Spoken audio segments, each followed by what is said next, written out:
Hello बच्चों, कैसे हैं आप सभी। आज के इस वीडियो लेक्चर में आप सभी का बहुत बहुत स्वागत है। पिछला वीडियो लेक्चर में हम लोगों ने देखा था यूक्लिड विभाजन एल्गोरिदम के बारे में और उसकी सहायता से महत्तम समापवर्तक ज्ञात करने के लिए सीखे थे। ठीक है, आज हम इसमें बात करने वाले हैं संख्याओं के कुछ गुण हैं और उस पर हम कुछ प्रॉब्लम को इसमें सॉल्व करेंगे। ठीक है, जैसा कि आप देख रहे हैं इस बैच का नाम है जीरो टू हीरो, तो बिल्कुल आपको इस बैच में बहुत स्वागत करता हूं। तो चलिए आज का लेक्चर स्टार्ट किया जाए। यस, मैं हूं रविंद्र शेखर, आपका अपने यूट्यूब चैनल फिजिक्स भारती पर बहुत बहुत स्वागत है। तो चलिए स्टार्ट करते हैं जी। कैसे हैं तो आपके सामने देख रहे हैं मैंने टॉपिक दिया है संख्याओं के गुण पर आधारित प्रश्न। तो आइए देखते हैं। आपसे पूछे कि सम संख्या लीजिए, तो सम संख्या कौन हो जाएगा? सम संख्या 2, 4, 6, 8, 10 ये सभी है ना। अगर हम कहें कि भाज्य 2 रखो, यानी कितना से भाग देने की बात हो रही है? 2 से। तो जब 2 से हम भाग देंगे तब क्या होगा? दे लीजिए भाग, आप 2 में भाग दीजिए तो 2 एकम 2, शेषफल 0। 4 में भाग देंगे तो 2 दूनी के 4, शेषफल 0। 6 में आप भाग देंगे तो 2 तिया के 6, शेषफल 0। तो इस प्रकार से देख रहे हैं कि जब हम 2 से भाग दे रहे हैं तो शेषफल कितना आ रहा है? शेषफल कितना आ रहा है? 0, है ना। तो इस आधार पे आप इसका सम संख्या का भाजक 2 लेते हुए व्यापक रूप इसका लिख सकते हैं 2i, है ना। 2 यानी भाजक गुने भागफल, भागफल 1, 2, 3 यानी कि पूर्णांक आ रहा है। तो यहां पर आप देख पा रहे हैं i क्या है? पूर्णांक है। यही अगर आप भाजक कितना ले लेते हैं? 2 ले लेते हैं, यानी कि हम सम संख्याओं में 4 से अगर भाग देंगे तो आप दे करके देखिएगा तो शेषफल जो है 0 आ सकता है, 2 आ सकता है ना। शेषफल कितना आएगा? तो इस आधार पर जब उसका व्यापक रूप लिखेंगे सम संख्या का 4 के भाजक, 4 भाजक टर्म में, तो हो जाएगा कितना? 2i या तो फिर 2i प्लस 2 के जैसा होगा, 2i प्लस 2 के जैसा। ठीक है, सॉरी गलती हो गया यहाँ पे। भाजक हमने कितना लिया है? 4, तो यह हो सकता है 4i या तो फिर 4i प्लस 2 के जैसा होगा, है ना। शेषफल 2, यहां शेषफल 0। इसी प्रकार से अगर हम विषम संख्याओं की बात करें, इसी प्रकार से हम अगर विषम संख्या की बात करें तो विषम संख्या कौन? 1, 3, 5, 7, 9 यही सब ना होता है। अब इन संख्याओं में अगर हम 2 से भाग देंगे तो शेषफल कितना आएगा? 1 आएगा। अब दे करके देख लीजिए, 1 में लगाएंगे 2 से तो 0 से लगाएंगे, शेष बचेगा 1। तो इस आधार पर अगर यहाँ पर देखेंगे हम विषम संख्या का व्यापक रूप तो कितना पाइएगा? भाजक 2 हम लिए थे, गुने भागफल से जो आएगा पूर्णांक आएगा और शेषफल जो है सब 1 आ रहा है। तो इसके जैसा देखने के लिए मिलेगा। यही अगर भाजक हम कितना ले लेते हैं? 4 ले लेते हैं। ठीक है, तो जब भाजक 4 लीजिएगा तो शेषफल जो आने का कंडीशन बनता है 1 या 3 आएगा। तो इस आधार पर जब इसका व्यापक रूप बन करके रेडी होगा तो कैसा होगा? तो हो जाएगा 4i प्लस 1 या 4i प्लस 3, इस टाइप से आएगा। ठीक है, ओके, बात समझ पा रहे हैं आप लोग? बिल्कुल। तो चलिए अब सीधे प्रश्न की ओर चलते हैं। प्रश्न क्या कहता है उस पर विचार कर लेते हैं हम लोग।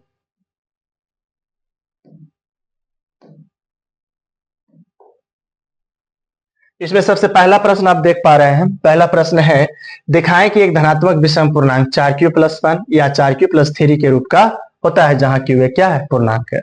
आइए इसको हम बनाते हैं काफी शानदार भाषा में, देखिएगा आप लोग।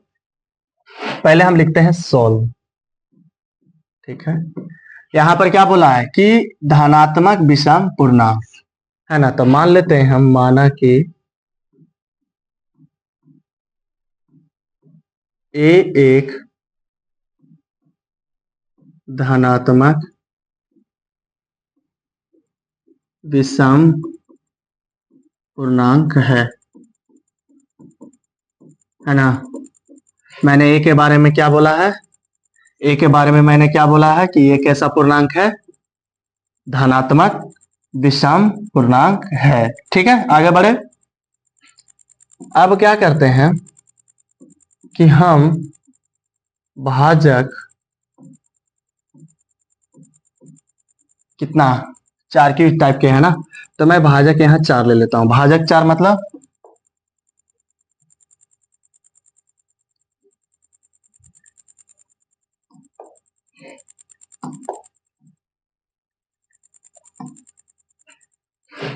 इसलिए बोलिएगा यूक्लिड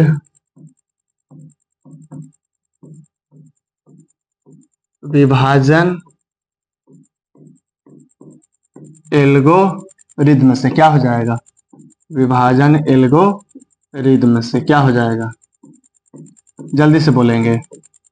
तो सर विभाजन एल्गोरिथम से तो हम लोग यही पढ़े हैं, ए बराबर बी क्यू प्लस में आर, जहां 0 से बड़ा या बराबर आर से बड़ा बी, यानी कि 0 होगा या 0 से ज्यादा होगा कौन, तो शेषफल, और उससे भी बड़ा कौन होगा, तो भाजक होगा। ठीक है, यहां हम क्या करते हैं, यहां जो आप देख पा रहे हैं b, ये भाजक है, और इस भाजक को हम, जो b है उसको हम 4 लेते हैं। तो जब हम 4 ले लेंगे, तो ये कितना हो जाएगा, 4q और प्लस में r, और यहाँ पर हम लोग लिख सकते हैं 0 से बड़ा या बराबर r, और इससे भी बड़ा कौन, भाजक, यानी कि 4। ठीक है, तो इसलिए बताओ तो शेषफल जो आने का संभावना बनता है वो कितना बनता है, 0 से लेकर के 1 2 3, है ना। शेषफल क्या बोलता है कि शेषफल 4 से छोटा होना चाहिए, है ना, या 0 होना चाहिए, और या तो 0 से ज्यादा होना चाहिए और 4 से छोटा होना चाहिए। तो 0 1 2 3, ठीक है, यही हमको 3 शेषफल मिलेंगे। लेकिन यहाँ पर देखने वाली बात यह है कि चूंकि जो a है, a एक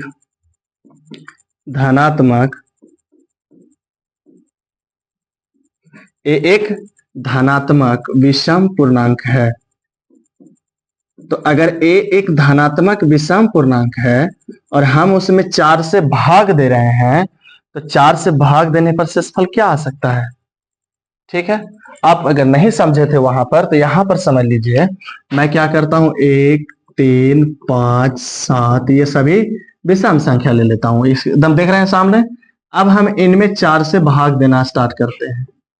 3 में दे लेते हैं, फिर 5 में दे लेते हैं, फिर 7 में दे लेते हैं। ठीक है, तो यहाँ जब लगाएंगे 0 से, 1 में से 0 गया 1, यहाँ भी 0 से, 3 में से 0 गया 3, यहाँ 1 से कर सकते हैं, 5 में से 4 गया 1, यहाँ भी 1 से कर सकते हैं, 7 में से 4 गया 3, है ना। अब इसके बाद भी एक और विषम संख्या ले लेते हैं, 9, 4 दूनी 8, 9 में से 8 गया 1, फिर और ले लीजिए 11, 4 दूनी के 8, 11 में से 8 गया 3। तो आप देखिएगा यहाँ पर शेषफल 1 3 फिर 1 फिर 3 1 3, यानी शेषफल कितना आ रहा है, 1 और 3 आ रहा है। तो हम यहाँ पर क्या करते हैं, शेषफल कितना ले लेते हैं, 1 और 3, यानी कि हम जब धनात्मक विषम पूर्णांक में 4 से भाग देंगे तो पूर्ण विभाजित नहीं होकर के, पूरा पूरी विभाजित नहीं होकर के शेषफल कितना आ जाएगा, 1 और 3 आ जाएगा। बात समझ में आ रहा है। तो इसलिए मैंने यहाँ पर क्या किया है कि हमने कहा है कि a एक धनात्मक विषम पूर्णांक है, और इसीलिए मैंने कह दिया कि शेषफल जो लेंगे यहाँ पर वो कितना लेंगे, जल्दी से बोलेंगे, शेषफल कितना लेंगे, बोलो बोलो जल्दी बोलो, कितना लेंगे, 1 और 3 लेंगे। बात समझ में आ रहा है। तो अब क्या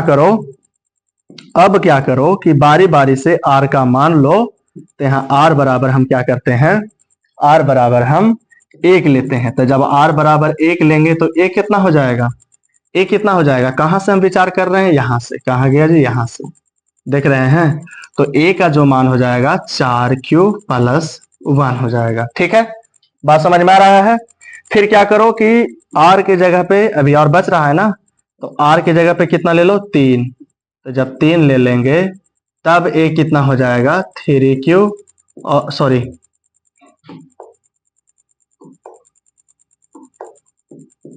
4q प्लस 3 हो जाए। ठीक है ना, देख पा रहे हैं आप लोग। तो जब आप ये कंडीशन को देख रहे हैं कि r 1 और 3 रखे, तो देख रहे हैं यहाँ पर a जिसको हम क्या बोले थे, धनात्मक विषम पूर्णांक, और वो कितना आया है देख लीजिए, 4q प्लस 1 और 4q प्लस 3। तो हम यहाँ लिख सकते हैं कि अतः एक धनात्मक विषम पूर्णांक,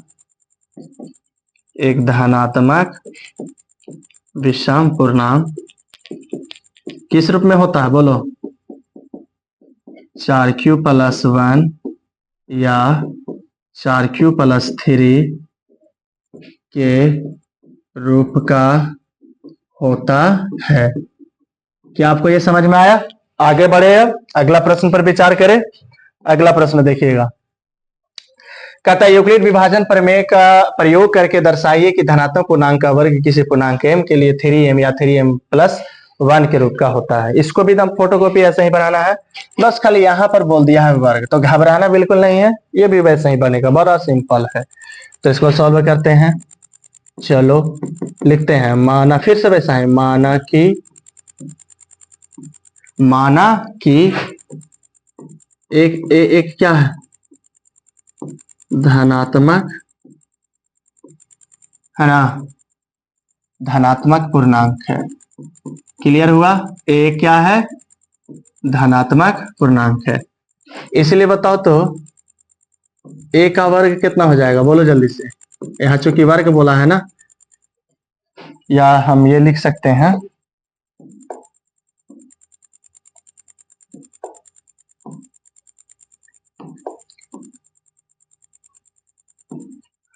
इसलिए इस धनात्मक पूर्णांक का वर्ग कितना हो जाएगा जी? वर्ग जो होगा वो हो जाएगा a²। ठीक है, चूंकि यूक्लिड विभाजन एल्गोरिदम से जब बात करें, क्योंकि हमको दिखाना है कि स्क्वायर जो होगा उस रूप में होगा, से क्या होता है जल्दी से बताओ। तो सर a = bq और +r। ठीक है, जहां पर क्या, तो 0 से बड़ा या बराबर r से बड़ा b। तो यहाँ क्या करते हैं हम कि यहाँ चूंकि भाजक कितना लेने की बात हो रही है, यहाँ पर इस वर्ग ही है, लेकिन हम भाजक कितना लेकर के चलते हैं, 3 लेकर के चलते हैं। तो यहाँ भाजक तो b बराबर 3 ले लेते हैं, है ना। तो जब 3 लेंगे तब क्या देखने के लिए मिलेगा जी, a = 3q प्लस में r, है ना, जहां 0 से बड़ा या बराबर से बड़ा भाजक कितना, 3। तो इसलिए बताओ तो यहाँ पर शेषफल कितना ले सकते हैं, 0, 1 और एक और कौन, 2 ले सकते हैं। इसके अलावा कोई और ले सकते हैं नहीं। ठीक है, आगे बढ़े। अब देखो यहां पर बोला जा रहा है कि धनात्मक पूर्णांक का वर्ग, तो शेषफल 0, 1, 2 आ सकता है। चलिए ठीक है, अब यहां से आप क्या कर सकते हैं कि हम धनात्मक पूर्णांक में कितना से भाग दे रहे हैं, 3 से। ठीक है, धनात्मक पूर्णांक में हम 3 से, तो हम ले लेते हैं धनात्मक पूर्णांक 1, 2, 3, 4, 5। तो जब इन धनात्मक पूर्णांक में हम अगर 3 से भाग देते हैं तो शेषफल 1, यहाँ 3 से भाग देते हैं तो शेषफल 2, यहाँ 3 से भाग देते हैं तो शेषफल 0, यहाँ 3 से भाग देते हैं तो शेषफल 1, यहाँ 3 से जब भाग देते हैं तो शेषफल 2। तो शेषफल जो आने का यहाँ पर फ्रीक्वेंसी देख रहे हैं, 1, 2, 0, फिर 1, 2, यानी कि शेषफल 0 आ सकता है, 1 आ सकता है, 2 आ सकता है। कब? जब हम धनात्मक पूर्णांक में 3 से क्या देंगे, भाग देंगे। ठीक है, तो अब क्या करो बारी बारी से तुम, कि जब r बराबर कितना ले लो, 0, तो बताओ a बराबर कितना हो जाएगा, यहां पर विचार करना, कहाँ गया, यहाँ पे। ठीक है, तो a बराबर हो जाएगा सर 3q प्लस में 0 बराबर में कितना, 3q।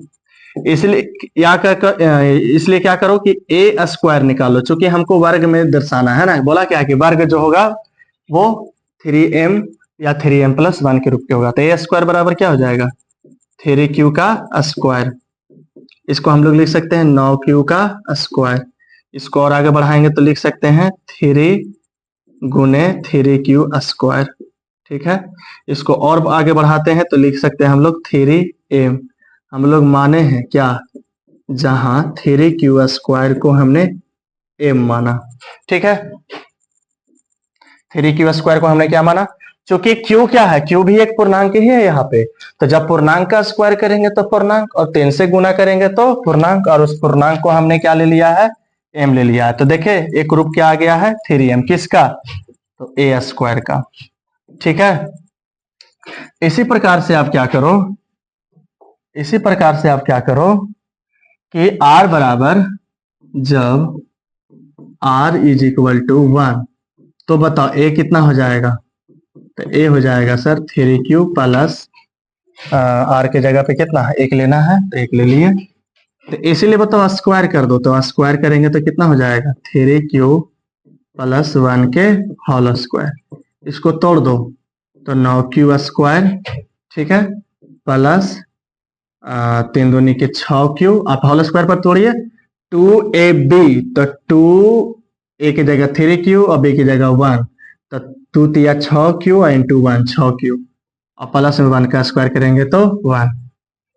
अब यहां से क्या करो, ये दोनों को साथ में रखो, और इसमें आप देख पा रहे हैं 3 कॉमन है, तो जब 3 कॉमन लेंगे तो 3q स्क्वायर, और यहाँ से हो जाएगा 2q, और यहाँ से हम कर सकते हैं प्लस 1।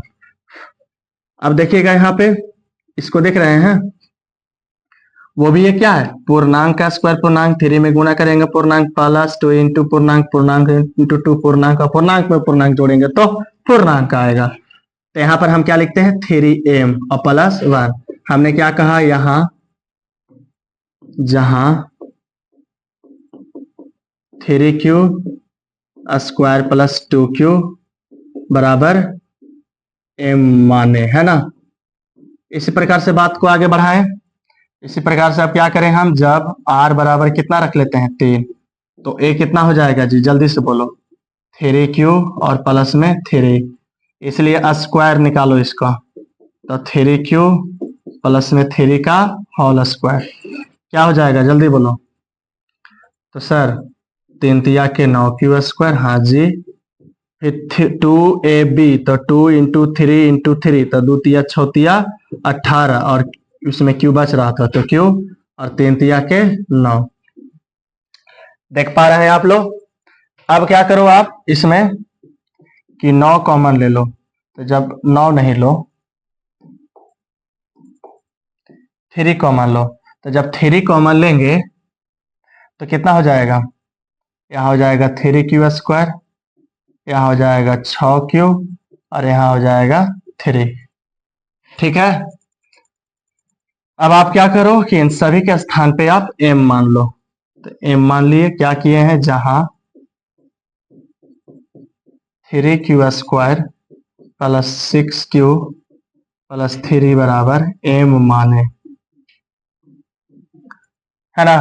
तो आप देखें कि जब वर्ग निकाले तो 3m आया, या फिर 3m प्लस 1 आया। देख रहे हैं यहाँ पे स्क्वायर कितना आया है, 3m प्लस 1 आया, फिर से किए तो 3m आया। माने हम लोग कह सकते हैं, अतः हम कह सकते हैं कि एक धनात्मक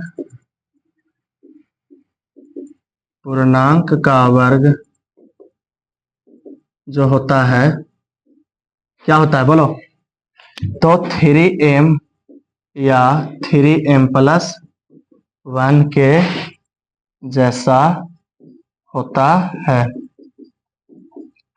ठीक है, तो अच्छा लगा, समझ में आया, नहीं समझ में आया तो एक बार और पीछे करके देख लेंगे, है ना। तो चलिए आज के लिए इतना ही काफी, मिलते हैं फिर हम लोग अगले वीडियो लेक्चर में, तब तक लिए ओके, टाटा बाय बाय।